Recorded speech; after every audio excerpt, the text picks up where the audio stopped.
There was desperation and panic in the manager's voice as she blurted this out with a heavy breath. This matched the cashier's face, which changed from neutral and tired to dreadful and painfully awake.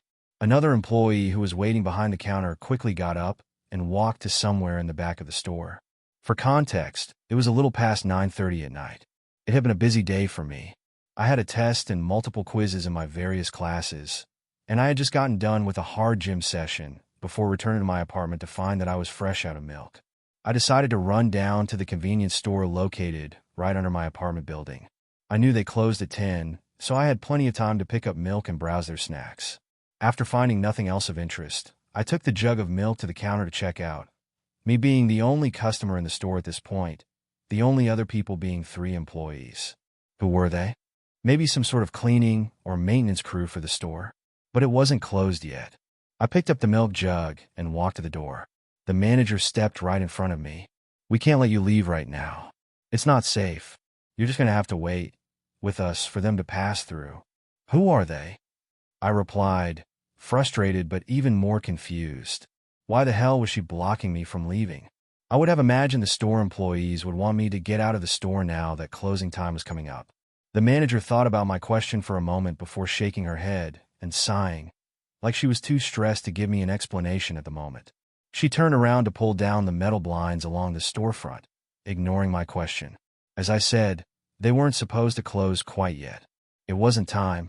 I decided I wasn't sticking around for whatever game they were playing. I walked to the door but stopped myself before going outside. On the other side of the door was a man dressed in an old yet expensive and fancy-looking suit with a big top hat. It looked as if a stock trader from the 1920s was ripped through space and time and placed on the other side of the glass. Only seconds passed before I heard a disembodied scream come from behind me. I looked back to see the cashier with her hands over her mouth, looking at me with tears rolling down her face. The manager returned to the front of the store.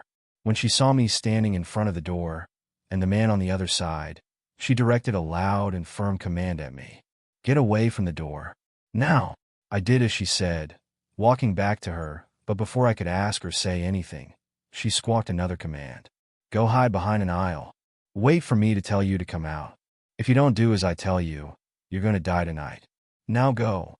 I had a mix of emotions and thoughts, but something told me that listening to her was my best bet.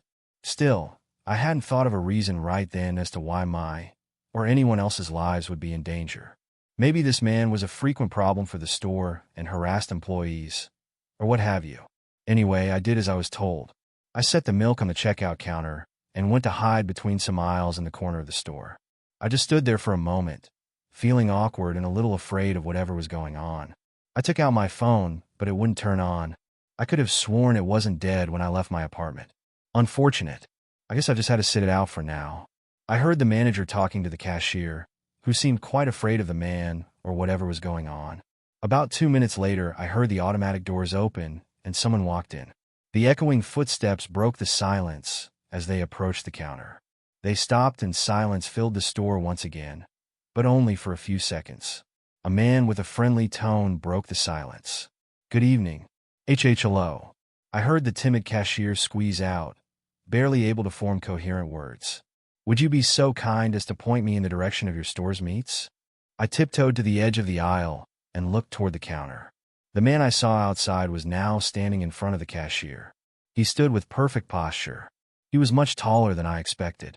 He must have been around 6 feet 5 inches or 6 feet 6 inches, and his stature towered even higher over the short cashier with his tall top hat. The cashier replied to him, very timidly, We have some packages of lunch meat, turkey, ham. They're there in that section, right over there, you see." The man in the suit interrupted. "Oh, I am sorry, dear. I do not believe we are talking about the same thing. I was told there would be a fair stock of freshly harvested meats available for purchase." I don't know what you mean, sir." "Oh, I think you do." The man didn't move. He stayed standing in front of the counter, staring the silent cashier down. She looked down in despair.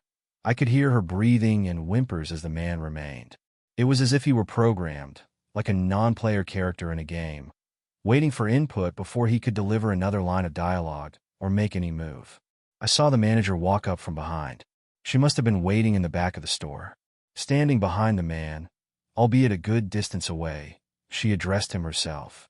"How can we help you, sir?" she said, rather calm. The man slowly turned around. He was, to put it bluntly, extraordinarily handsome and well-kept. Clean-shaven, with no bags under his eyes, no blemishes or imperfections in his skin, and pearly white teeth that glared from across the room as his eyes met the manager. "Good evening. I was told there would be a fair stock of freshly harvested meat available for purchase," he repeated to the manager while still sporting his gentle smile. The manager took a deep breath before she looked back up, making eye contact and saying, "Sir, unfortunately, we have run out of fresh meat. If you come back again, we will have a fresh shipment available for purchase, but we do not have any at the moment. Thank you for shopping with us." The man's smile faded as he stared down at the manager for what must have been a good half-minute. The complete absence of even the slightest movement made him look more like a statue than a person. He seemingly broke whatever trance he was in, and his smile returned. "I understand. I will return. I wish you ladies a wonderful night." And with that, he calmly walked out of the automatic doors, leaving the store. The cashier behind the counter broke down in tears. The manager walked behind the counter, put an arm around her, and escorted her to the back of the store. I followed. The manager got to the opposite back corner of the store I had been hiding and opened some sort of janitor closet. Inside was the third employee whom I saw retreat to the back of the store earlier. He was on a phone, not a cell phone, some sort of wireless home phone that I assumed to be the phone for the store. "Were you able to get in touch with them?" the manager asked after gently helping the hysterical cashier to the floor of the closet. "They're still trying to figure out how to get here. It might take them a while. Can you hold it down by yourself out there?" The manager nodded her head as she let out another sigh, closing the door and turning around to me. "We might be here for a while. I need one of my employees on the phone so we can get help, and the other seems to be incapable of helping.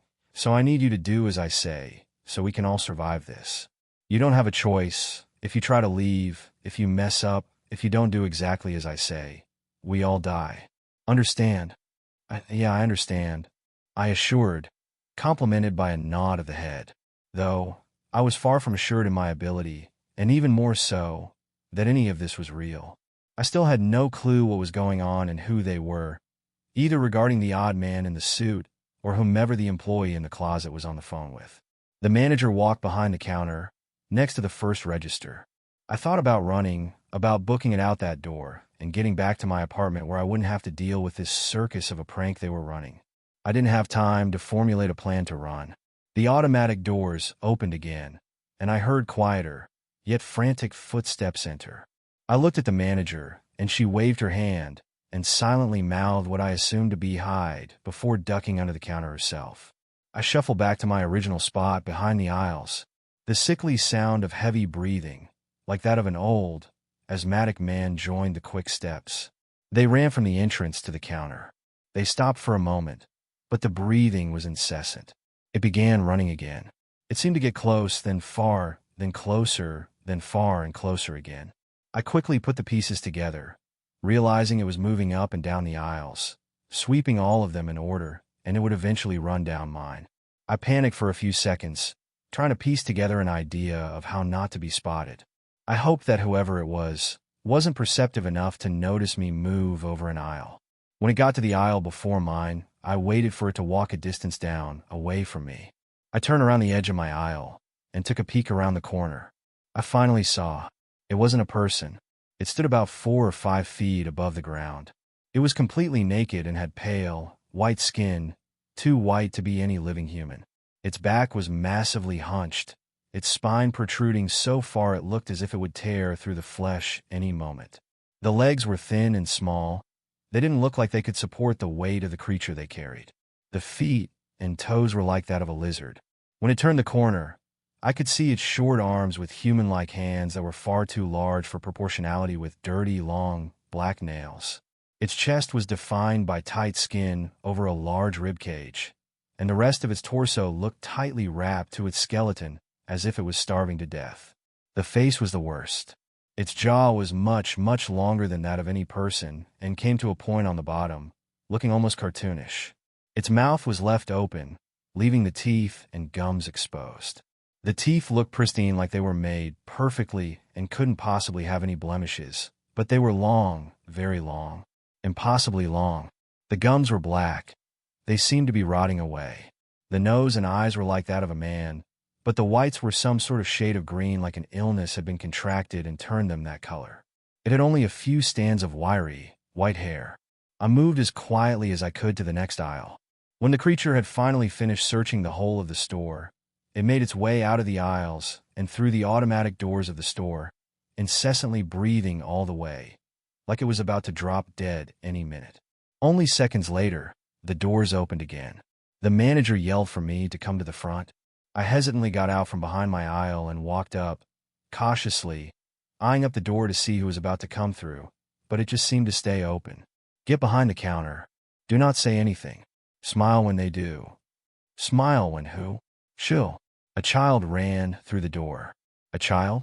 Out in this city? At this hour? Why? Where were its parents? 6 more followed. They all seemed very young. Around 5 or 6 would be my guess. They started running all over the store, between the aisles, and around the front. I think they were playing some game like tag or hide and seek for a while, laughing and acting as you would expect kids this age to act. Just let them be and do as I said. When they smile, smile back. The manager reminded me. They kept on playing for 5 minutes or so before they collectively stopped running around and came to the front. They quickly formed a single file line in front of the counter before each one grabbed a bar of chocolate from the shelves next to the counter. The type that stores use to display small items like snacks and magazines that people are inclined to buy on impulse. The first kid walked up to the manager at the register and pulled out $1 and some change. It happened to be the exact price of the bar. Though, in this situation, I don't think anyone would have protested if it weren't. After the first kid placed his change on the counter, he turned and looked at me. He just maintained eye contact while not displaying any particular emotion, very much like how normal children stare at strangers in public for no particular reason. But I found out soon enough that these weren't normal children. The kid smiled at me, and I, doing as I was instructed, smiled back. Unfortunately, I couldn't bear to maintain my smile when the kid's smile grew, revealing that his mouth opened from one end of his head to another, practically touching ear to ear. He revealed his long row of jagged teeth. He must have noticed a change in mood from my facial expression, and luckily for me, so did the manager. She turned her head slightly in my direction. Smile. Back, she said quietly, yet very firm. I forced myself to smile, staring at this monster, not a child, that had locked its gaze with mine. It giggled, breaking focus from me before grabbing the candy bar and running out of the store. I endured the same treatment for the next 5. All of them did the exact same thing. It felt as though I were an assembly line worker whose function was simply to be exposed to the unnatural image of those monsters while I tried my hardest to hold a smile. Luckily, it wasn't long and I was relieved for it to be over. I turned and started to walk away from the counter before the manager grasped my arm and yanked me back. There's still one here. We don't move until it leaves. I nodded my head and said nothing. I could hear it running around in the back aisles of the store. I guess this one was the troublemaker of the group. I'm going to find you, it said in its squeaky voice as it ran. A few minutes passed before it stopped, right in front of the janitor's closet. It looked up at it like it knew something before gripping the handle and pulling it down. The cashier was holding the door and tried to resist it from opening, but she was nowhere near strong enough. The child monster let out a scream before yanking the door with incredible force, breaking it off its hinges and sending the cashier across the floor. It looked back and forth from the cashier to the other employee on the phone before, in a playful voice, telling them, I'm going to tell on you, before proceeding to run out of the store, giggling the entire time, not bothering to buy a candy bar like the others. The cashier seemed to be knocked unconscious. The other employee peeked out of the closet, with the door now gone. He looked at the manager. What do we do now? We have no idea which one the kid is going to wake up. It could be one of the thousands. Our friends haven't found their way here yet either. I think we need to make a run for it. No. You and I both know that won't play out well for us. We need to stay here until it passes or until the team gets here. Take the phone and go hide behind the aisles. We need to keep in touch. If we don't, hide. The manager quickly ducked under the counter. Me and the employee with the phone ran to the back corner of the store. As the automatic doors opened once again, I looked back to see we had forgotten something. The cashier was still on the floor, knocked out, and unresponsive. I tried to get to her, but I was caught by the employee next to me. With the phone still in one hand, shaking his head, he whispered to me, "Don't, it's too late." My heart sank in my chest, but I believed him to be right. I sat down with weak legs. Again, the store was quiet. Quiet enough for us to hear the hooves clanking against the hard floor as they entered. Sadistic laughter joined them. This one sounded like an adult voice, and likely a man. The steps were loud enough that it was obvious whatever was walking had some weight to it.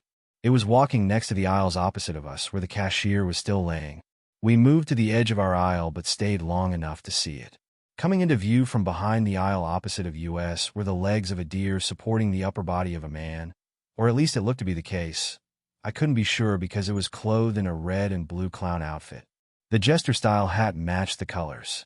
It stood around 6 foot or so, but the body underneath stretched the arms and shoulders of the outfit from its massive build. The hands were black, and each finger had a jagged, long, and sharp nail. The face was pale but shiny as if it had been painted. The lips and around the eyes were painted as well, though they were black. The nose was a round red ball.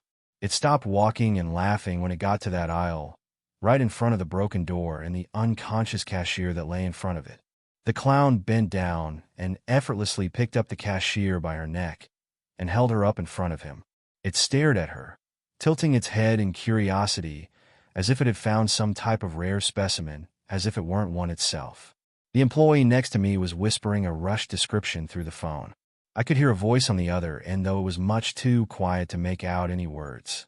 The cashier opened her eyes, finally waking up before her eyes grew even wider as she realized what she was looking at. She screamed at the clown holding her up by the neck. It seemed to be repulsed by the scream and pulled her in, clenching its jaw around her neck and taking a bite. Her mouth hung open as she was instantly silenced. The clown took another bite before reaching its other hand up to grab her head as well. In a swift motion, it ripped the head from the body and tossed it in our direction, spreading blood around the back aisle like a sprinkler. The head landed only feet from where we were standing. I didn't dare to take another peek, but it didn't matter anyways. Another round of hysterical laughter broke out from the clown. "I know you're over there. Want me to come to show you a trick?" Came a surprising and offsetting high-pitched voice. The employee next to me dropped the phone and tried to make a run for it. He made it to the open space in front of the counter before the clown ran in front of him. The employee's full-speed sprint was easily broken, and he tumbled back. The clown wasn't fazed by being run into one bit. It picked the employee up by the wrists and lifted him to its level. It violently pulled on both arms and ripped them from their sockets.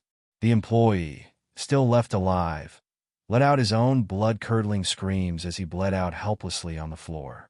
The clown laughed for a moment before lunging out with a kick from its hoof, crushing his skull.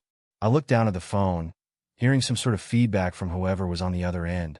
I picked it up and held it to my ear.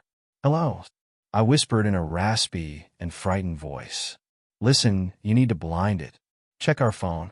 I know it wouldn't work before, but it will now. You need to turn the flashlight on and point it in its eyes. Are you hearing me?" I pulled my cell phone out of my pocket. It was on, and more than that, it was somehow fully charged. I hadn't charged it. This made no sense. The clown spoke from the middle of the store. "Don't you go thinking I forgot about you now. I've got a different trick for you. I know you'll like it." I dropped the store phone, and like the employee, I tried to run. I dashed down the last aisle before realizing I had no clue where the hell I planned on going. I panicked, reaching for my cell phone again. It fell from my pocket, onto the floor. I quickly recovered it, trying to turn the flashlight on as running hooves approached from behind me. As I was grabbed and forcefully turned over, but I had the luck of turning on the phone's flashlight just in time. The clown screamed in pain and anger as it ran past me and into the other aisles.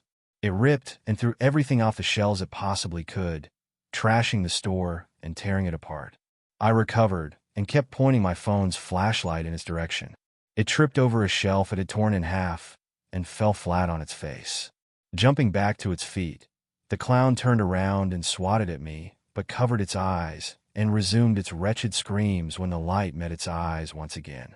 It ran, tripping and screaming, through the doors of the store and left. It was silent once again. The manager, who had been taking cover behind the counter this whole time, stood up, and got a look at the carnage herself. I could tell by her face that something inside her had died when she saw the dismembered bodies of her co-workers, but she said nothing about it. Instead, she turned to me and asked, "Where is the phone?" I turned off my cell phone flashlight and put it back into my pocket before walking over the mess of merchandise and blood to the back of the store. I picked up the store phone and walked it to the front, handing it to the manager who hadn't moved, still staring in horrid disbelief at the bodies in front of her. She took it and began conversing with someone on the other end. I stayed where I was, not having the guts to look behind me and see it again. After about 30 seconds of a conversation from which I could understand nothing, and one I wasn't paying much attention to in the first place, the manager let out another sigh, this one of relief, and muttered, "Oh, thank God. How long?" More talking from the other end. Okay, I can do that. There is still one other alive. I'll have him watch out for your arrival." With that, the manager set down the phone and looked at me with drained and tired eyes. "I need you to stand by the door and watch for black SUVs to pull up. Let me know when they get here. Yell to me, and I'll tell you if they're the team we are expecting. If they're not, hide. I need to do something in the back." She picked back up the phone and headed to the back of the store. I didn't feel like asking any more questions. I figured that whoever this team was, they must be our way out of this nightmare. I walked over and stood in front of the automatic doors, looking outside. I couldn't see anything but the typical street I knew, but with no one on it. All the time I waited, I could hear the manager tinkering with something in the back. It was here that I began to process everything I had just been through. It was too much. My thoughts and emotions ran wild in my head, but above all, I wanted to know what this was. For the next few minutes, I weighed the possibilities in my head and contemplated the merit of each of them, of any of them. None of them gave a clear explanation. I still don't have one. Eventually, the black SUVs pulled up and a mix of men in tactical gear with rifles and others in formal suits poured out. There were 4 or 5 cars and around 6 people emptied from each. I turned to the back of the store and yelled, "Hey, is this them? They're here." I received no response. "Hey," I yelled again as I walked to the back of the store. At the end of the backmost aisle, the phone lay on the ground. I walked up to it in confusion and kneeled to pick it up, but I was close enough to make out the yells on the other end before I did. "We're here. Do you copy? Hello? Our team is entering now. Are you still with us? Hello?" Before I could pick up the phone, I stood back up and walked around the corner, into the last aisle. The manager was on the ground, laying face up and in her own pool of blood. Her body was cut open at the belly, and on top of her crouched a man. It was the man from earlier, the first one who walked in. The tall man with a fancy old suit and hat, but this time he was without the hat and coat for his suit. He held a large knife which he was carving into the manager's body. Organs surrounded the two. He must have ripped them out. He looked up from what he was doing and smiled at me before looking back down and continuing. In a matter-of-fact voice, he spoke to me. "I did say I would be back for the meat. I don't have any problem harvesting it myself." With that, he pulled her heart out and held it up like it was a piece of art he was proud of before putting it in a suitcase on the floor next to him and closing it. He stood up, looking at me, and then at his knife. "I'm sure you'll give me fine cuts too." Returning his glare to me and smiling again. He let out an angry grunt before charging at me. I turned back around the corner and ran for the door. He stopped in his tracks when he saw the men approaching from outside. "Well, aren't you the lucky one tonight?" He returned his knife to a sheath in his vest before calmly turning around and heading back into the last aisle. He came back with his suitcase in hand and the manager's body over his shoulder, carrying her like she was weightless. He approached the janitor's closet and opened the door I swore was ripped off its hinges not minutes before. When he opened it, cold air poured out, and in the small angle available to me, I saw a body hanging from a meat hook. The man walked in, throwing the manager's body somewhere inside before turning around and grabbing the door handle. He looked at me one last time before closing it. In a friendly tone again, he spoke one last time. "Good day." The automatic doors opened behind me, and the swarm of men rushed in. Immediately, half a dozen or so walked to the closet door and pointed their weapons at it. When it opened, they were met with the inside of a closet and nothing more. I heard one scream before kicking some bread off of a shelf. "We've been after that son of a bitch for months. How does he get away every time?" Another commented. The rest swept around the remainder of the store. Some broad and weird-looking equipment.